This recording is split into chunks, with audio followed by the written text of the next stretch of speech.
Welcome to another Warrior Woodshop field trip where we're going to turn this into that.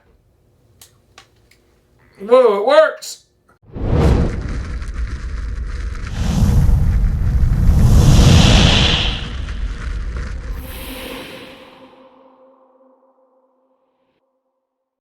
Welcome to Warrior Woodshop. This is Mr. Rodaway again, and we're on a field trip at my house. Well, I guess you can call it a field trip since we're not at the workshop.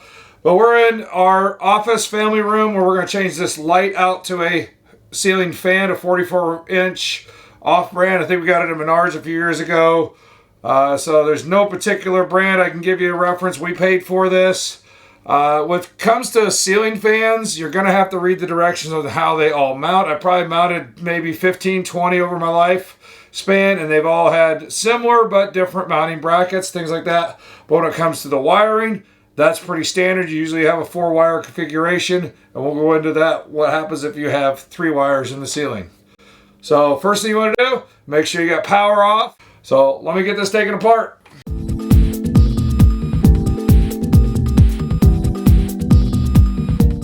Even though we saw the light go off, I've had experience times where you have a 3-way switch where it's in 2 different rooms or 2 different sides of the room that could be wired into a different switch. So this is just a hot tester, and a single beep means there's no power.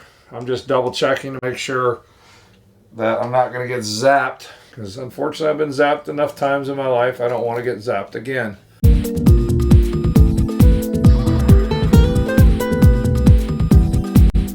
With all this being said, I am not a licensed electrician. I am a 20-plus year construction, woodworking, industrial arts instructor that's taught electronics and residential carpentry.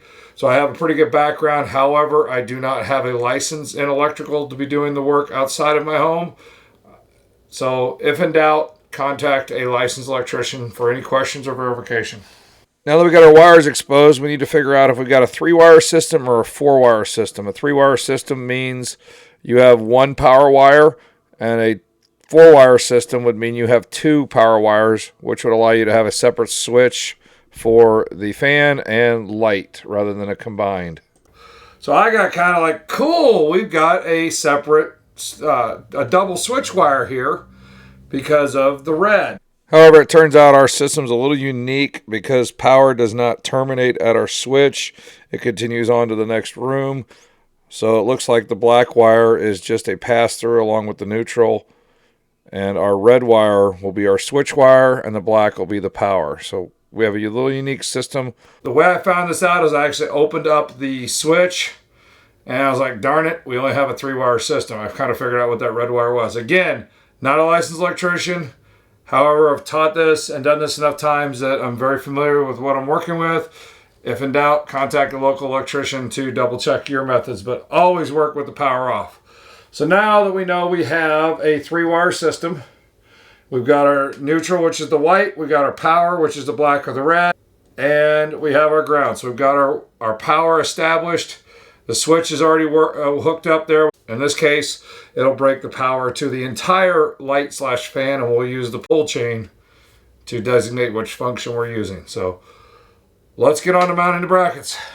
All right, from here on out, we're just going to mount according to the manufacturer's instructions. That's going to be different from each manufacturer and sometimes even models. So we'll come back when it's time to do the wiring.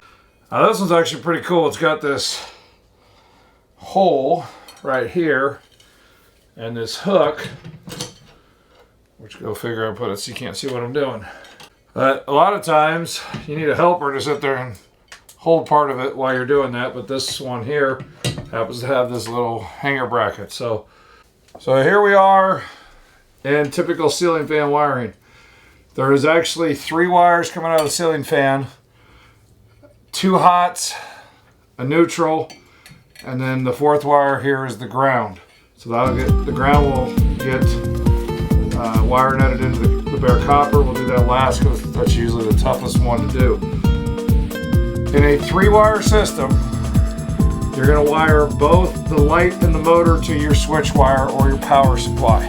That way, when you turn the switch on, everything comes on, and then the pull chain then becomes your switch. If there was 4 wires, you would obviously have 2 switch wires. Typically, this one's labeled, that's nice.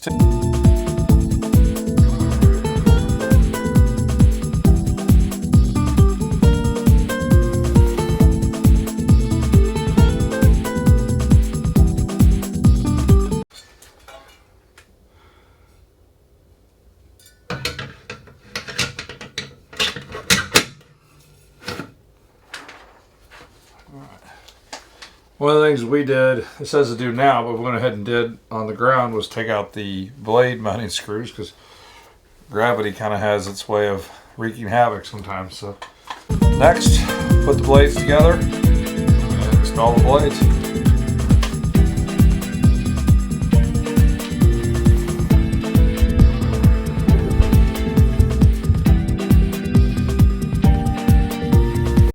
A lot of electrical components are square drive or number 3 Phillips. Number 2 Phillips will work too, but one tip is this is the driver from probably your pocket hole kit or the long square drive number 2. It makes this part a lot easier trying to get around the motor head here.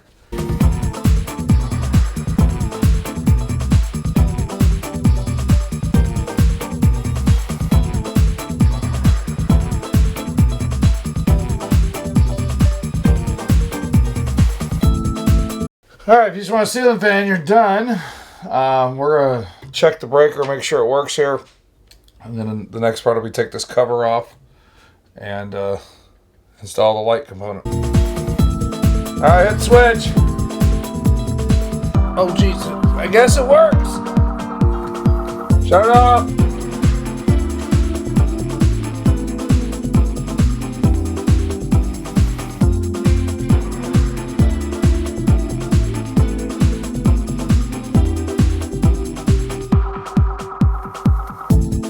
Alright, switch.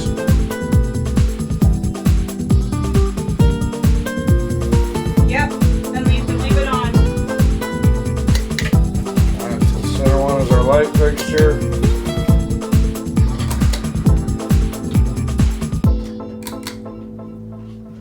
Side one is the fan. Alright, make sure I don't get my head hit here, but I think that's going to wrap it up here at the Warrior Woodshop on this field trip for changing a light fixture out to a ceiling fan. I think if you're capable of some basic wiring and wire nut hardware type of thing, following directions, you should be able to change a light fixture out to a ceiling fan.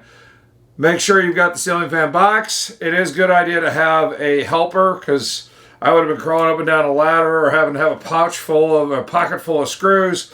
So definitely having a helper, even if it has to be the wife. It's okay to ask for help from your wife once in a while, guys.